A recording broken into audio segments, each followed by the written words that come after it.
Ladies and gentlemen, coming to you from Lancaster, Virginia, the latest news and recaps in the world of professional wrestling. Welcome to the Wrestling Artistry Podcast. And now, here's your host, Andre Smith.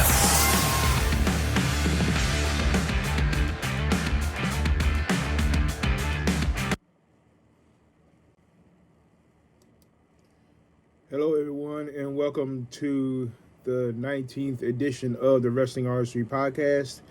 I am your host, Andre Smith, and today I review AEW Rampage, NXT 2.0, the Vengeance Day edition. I will be going over some wrestling news and this day in wrestling history. So here we go. First, I'm going to review AEW Rampage that took place on February the 11th from the Jim Whelan Boardwalk Hall in Atlantic City, New Jersey. We have the opening match for Pongi Vice versus the Young Bucks.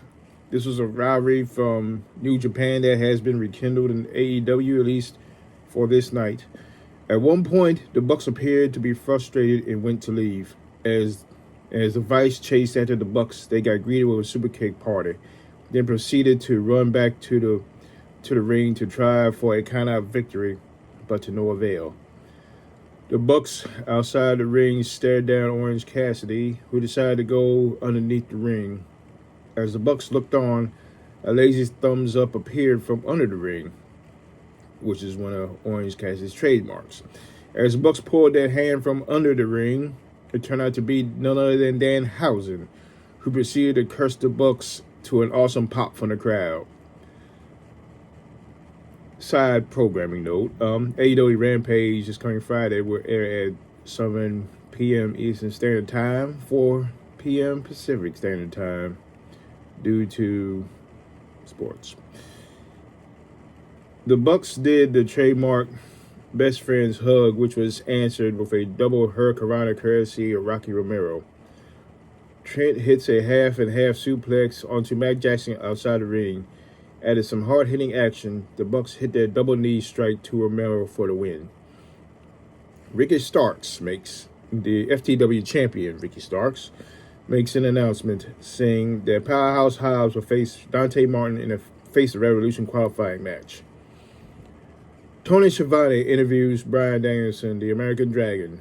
Danielson addresses the fact that Jon Moxley teamed with CM Punk on Dynamite, and Bryan says that what he wants with Mox is a long-term thing to build up AEW, while the teaming up of Punk was a one-night stand. Matt Sydal and Lee Moriarty come up to Bryan. Sydal resents the fact that Bryan thinks that Lee would do better under Danielson's tutelage. Danielson says that he respects Matt, but that he cannot teach Lee violence. Lee steps up to Bryan, saying that he can show Bryan violence. Bryan tells him to prove it on Wednesday in the ring. We have AEW Women's Champion Dr. Britt Baker, DMD, versus Robin Renegade. Jamie Hayter is noticeably absent from this match. Robin gets in some offense, but the champ comes back onto her opponent at every turn. Robin hits a frog splash for a 2 count. Baker hits the Fisherman's Neckbreaker, followed by the stomp for the pinfall win. Afterwards, Baker puts on her trademark glove and applies lockjaw to Robin until Thunder Rosa comes down to make the save. She starts punching on Baker until Hayter finally runs down to the ring to dispatch of Rosa. Mercedes Martinez comes to the ring and pulls Hayter off Rosa to beat Rosa down herself. Hayter pulls Martinez off and gets in Martinez's face. Baker separates the two women, hugs them, and kisses both of them on the head, trying to bring peace to the two. At least it'll be peaceful for now. The rivalry between Chris Statlander and legit Leia Hurst is building up steadily. I'm looking toward a grudge match between these two women. We have our next event, Hook versus Blade Lee. Hook is putting on a clinic toward the young man that is under QT Marshall's tutelage. Speaking of QT Marshall, he distracts Hook, which allows Lee to deliver an elbow strike to the face of Hook. Lee tries for a crossbody, but Hook simply steps back.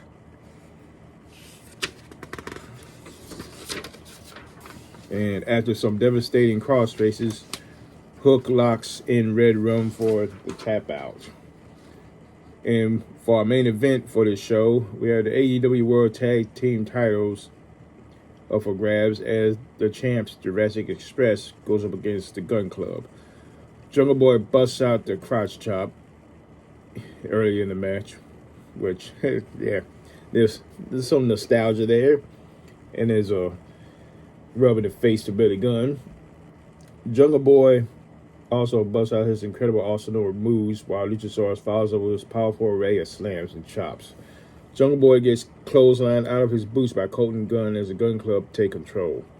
As Jungle Boy tries to make the tag, one of the Guns take out Luchasaurus' knee, making him fall to the floor.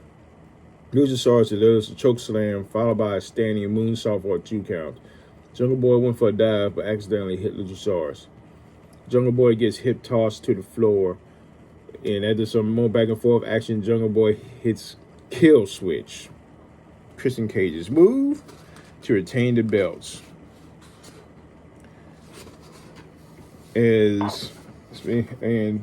Speaking of AEW programming notes, the preview for tonight include Santana Ortiz versus Chris Jericho and Jake Hager in a match to maybe settle things, or maybe the Hit Circle will be no more. We'll find out tonight. AEW TNT champion Sammy Guevara versus Darby Allin, which should be a hell of a match. We have CM Punk revealing when his rematch with MJF will take place. We have Bryan Danielson versus Lee Moriarty, and a Revolution ladder match, qualifying match between Wardlow and the Acclaimed Max Caster.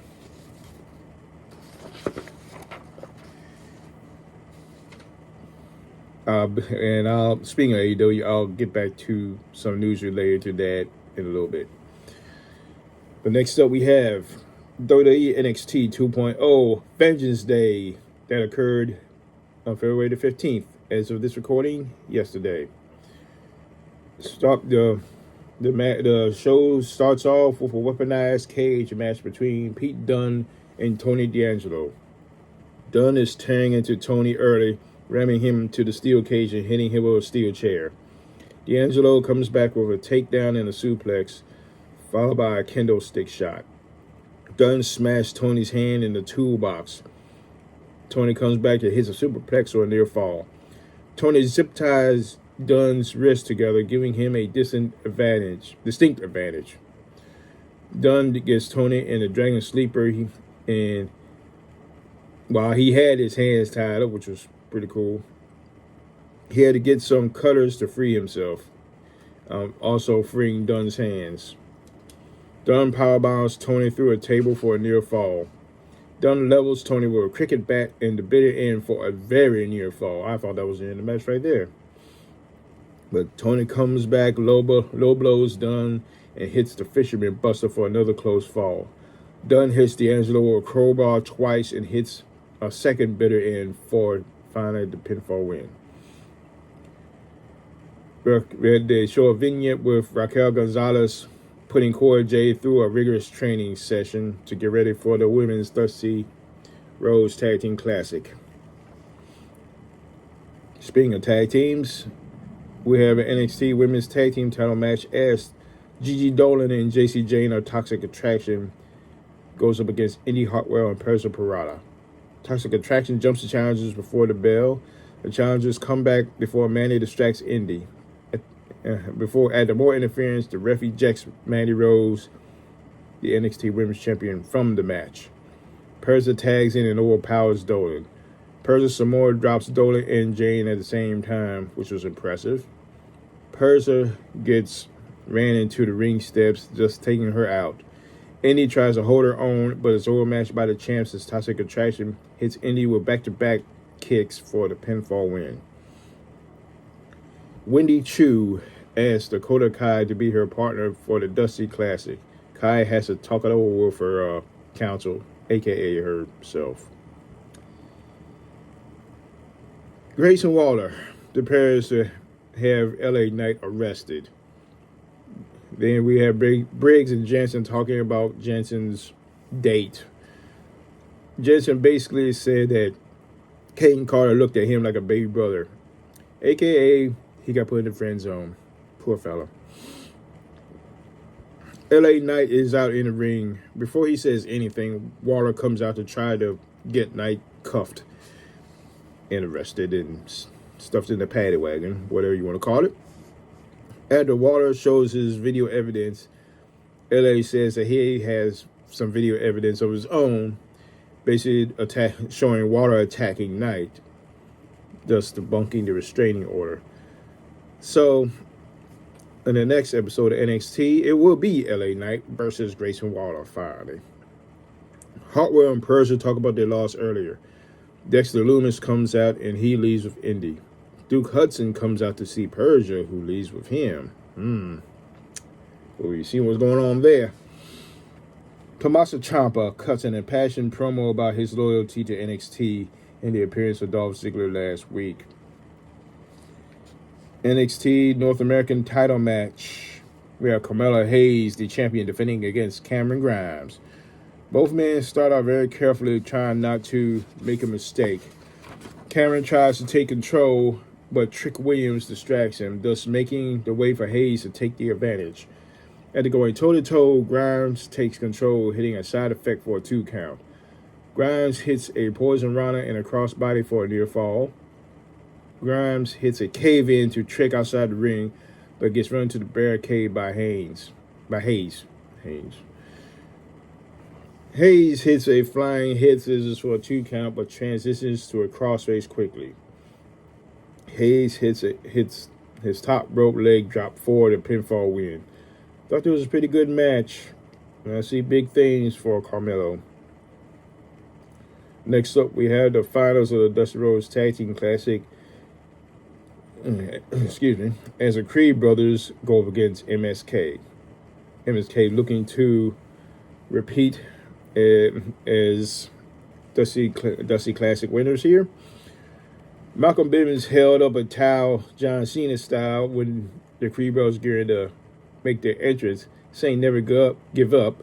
But then he flips it up and it read, nah, you should. I thought that was funny. Wes Lee did an amazing leap over the top rope into Julius Creed. Lee tried to do some fancy flip stuff onto Julius inside the ring, but the Creed brothers swatted him down. As Lee was on the outside ring apron, Julius charged at him, knocking Lee from the apron onto the announce table. And that looked like it hurt. MSK takes over as Nash Carter is on fire. Lee hits a corkscrew splash for a 2 count.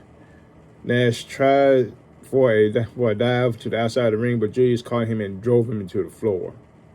Julius drove Carter down with a clubbing clothesline for the pinfall win as the Creed brothers win the Dusty Rhodes Tag Team Classic Tournament. Congratulations to the Creed brothers. Imperium is out talking about the Creed brothers. Gunther talks about watching the NXT title match with great interest. Then this is when Solo Sikoa comes out talking about finding the biggest and baddest and slapping the taste out their mouth. He tells Gunther that he'll wipe the mat with him and make him Sikoa's bitch. Strong words, brother. Wish you well against the big man. For our main event of the evening, we had the NXT title match between the champion Braun Breaker and Santos Escobar of La Del Fantasma. Before this match starts, Pete Dunne congratulates Hayes on his victory earlier. So this could be the next match or defense for Carmelo Hayes against the Bruiserweight. The announcers pointed out that it was 18 years ago to the day that Eddie Guerrero won the WWE title. So we'll see if there will be another title change here. At the opening minutes, Braun is utilizing his power, throwing Escobar around. But then Escobar takes control after Joaquin Wilde distracts Braun, delivering a flying headbutt dive onto Braun outside the ring. Escobar is putting on a clinic to the champ.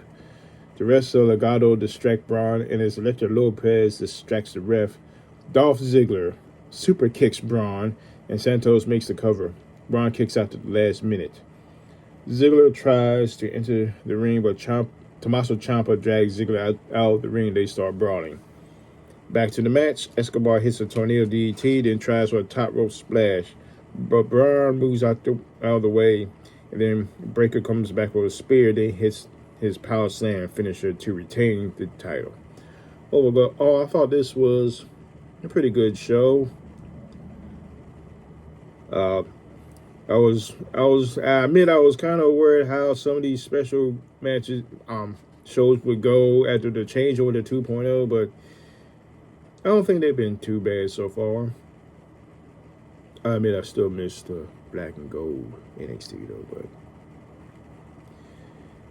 but that seems to be no longer with us, so we'll see how things continue for NXT 2.0. Now, on to some wrestling news. I'm going to start with some sad news. As former WWE referee Mickey J. Henson passed away at the age of 59. He was a referee also in WCW as well. This is according to PW Insider. Henson officiated his first match in 1987 at the Eddie Graham Sports Complex in Orlando, Florida. He then joined WCW in 1992 and went on to referee in some of the promotion's most memorable matches, including the ending of Goldberg's historic undefeated streak at the hands of Kevin Nash at Starrcade 1998. He signed with WWE in 2005. He brought in his officiating expertise to some more incredible bouts in WWE. And it's sad. I remember Mickey J. I thought he was a very good referee. And there were tributes from Mike Tenay and Justin Roberts. And it was very sad. Rest in peace, Mickey J. Now, on to other news. I can get my notes together here.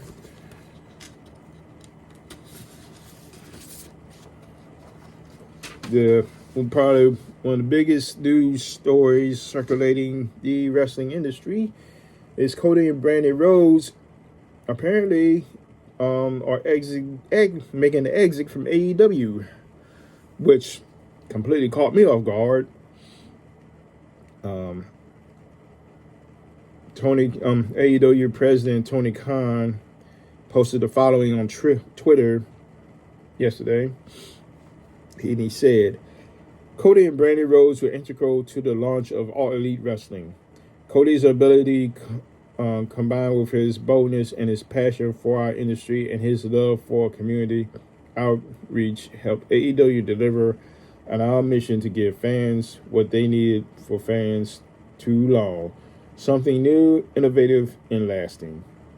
Brandy helped shape the AEW story, and I appreciate how hard she fought for us both in the ring and out of the ring, competing in the women's division while advancing our efforts at inclusion and civic causes, including great partnerships with Culture City and the American Heart Association. I have immense respect and appreciation for Cody and Brandy, and I wish them both the best as they move on from AEW. Thank you, Cody and Brandy. Tony Khan, CEO, President, General Manager, and Head of Creative, All Elite Wrestling. This was definitely a shocker, and I've heard in the past that for a while Cody wasn't working without a contract, And supposedly, I don't know, supposedly it came down to money, I guess, as all these things go, but that's just, I'll just take that as rumor for now. I'm not sure what has happened, but there's many speculating that he could make the jump to WWE, which I don't know. Me personally, I had mixed feelings about that because the last time he was in WWE, he was relegated to mid-card hell, and I don't want to see that happen to him again. So we'll see what happens. I'll just play this story by ear. We'll see, where he winds up. And no matter what he does, I wish him and Brandy very well. Speaking of AEW news, they're announcing Battle of the Belts, which is supposed to take place in Dallas, Texas, at the Dallas-Fort Worth Metroplex. And that's supposed to be starting around April. Well, yeah. Supposed to be Friday, April 15th, and Friday, April the 15th. And speaking of the whole Cody Rhodes thing, Dustin Rhodes, he sent out a couple of tweets talking about how he is not going to be leaving AEW, and that he likes it there, and he loves his brother and sister-in-law, and that he wishes them well. And now on to WWE related news. Apparently 205 Live is no more.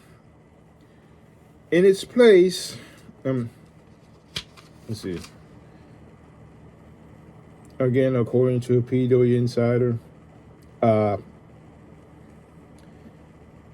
after being on since 2006, WWE's 205 Live is no more, and in its place will be a new show called NXT Level Up. And this, before I get to the new Level Up show, Adam Pearce, he sent out a tweet paying tribute to 205 Live, and he said in this tweet, "If you know, you know. To every soul that set foot between the purple ropes, put pen to purple paper, and brought the purple brand to life, thank you, my gratitude always." Nice tribute, but I challenge anybody to say that statement really fast, because I almost got tongue-tied trying to read that statement. Anyway, back to what the show is going to be. It's going to be, Level Up. It's going to be showcasing some of NXT's younger and up-and-coming talent. And some of the matches featured will be, Kushida versus Idris Enofe, Harlan versus Javier Bernal, and Fallon Hurley and Kayla Inlay versus Ivy Now and Tatum Paxley. I want to call Kushida up-and-coming talent, but I guess I would say he's veteran talent helping the young folks out. So, now let's get on to some wrestling history. This day in wrestling history, some of the highlights include, Dave Gangrel Heath is born, so happy birthday to Gangrel. And in 1969, 1971, Jack and Jerry Briscoe defeat the Infernos in Tampa, Florida to win the NWA Florida Tag Team title. Let's see what else has happened here. In 1981, WWF ran a Madison Square Garden show as Killer Khan defeated Dominic DeNucci. The Great Yasu defeated Johnny Rodz. Hulk Hogan defeated Rick McGraw. The Hangman defeated Frank Savage. S.D. Jones defeated Baron Mikhail Cicluna. Intercontinental Champion Pedro Morales defeated Sergeant Slaughter via disqualification when the referee caught Slaughter using a pair of brass knuckles. WWF World Champion Bob Backlund versus Stan Hansen was ruled a draw when the referee decided that both men were bleeding too heavily to continue, and they kept brawling anyway until security separated them. And Rick Martel, Tony Gurria, and Pat Patterson defeated the Moondogs and Captain Lou Albano in a 3 falls match. This day in 1985, Bruno Sammartino ended his 3-year retirement at the Spectrum in Philadelphia, Pennsylvania, when he teamed with his son David to defeat Paul Orndorff and Bobby Heenan when Orndorff hit Sammartino with a chair as Bruno had Heenan in a bear hug.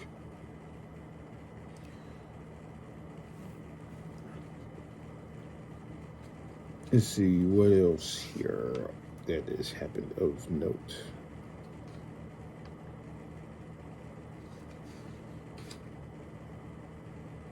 Y'all have to forgive me here.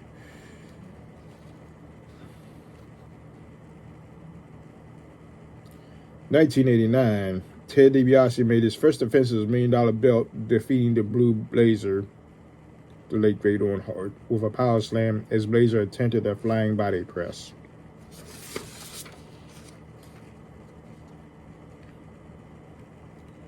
Let's see. Also, in 2010, the WWE version of Extreme Championship Wrestling came to an end. I have an opinion about that. That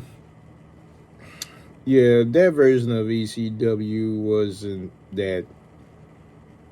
was okay, but it started off with some promise, but then it just turned into, like, I don't know, a carbon copy of all the other shows. It lost its uniqueness for some reason, and that didn't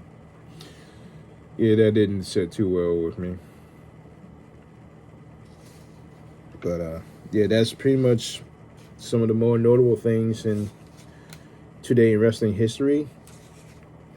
And that is also going to be it for this episode of Wrestling Artistry Podcast. I forgot to mention at the beginning of the show, for those of y'all who are subscribers, who are watching this on the YouTube channel, don't forget to hit the like button and please subscribe. Make sure you hit the bell notification so that you will be notified of other uploads that will be coming up. And for those y'all who will be listening to the audio of this, do not forget to follow me on the Podbean app. And that will be it for today. And tune in next week for another edition of the Wrestling Artistry Podcast. Thank y'all so much for listening and watching. And until then, fans, so long for now.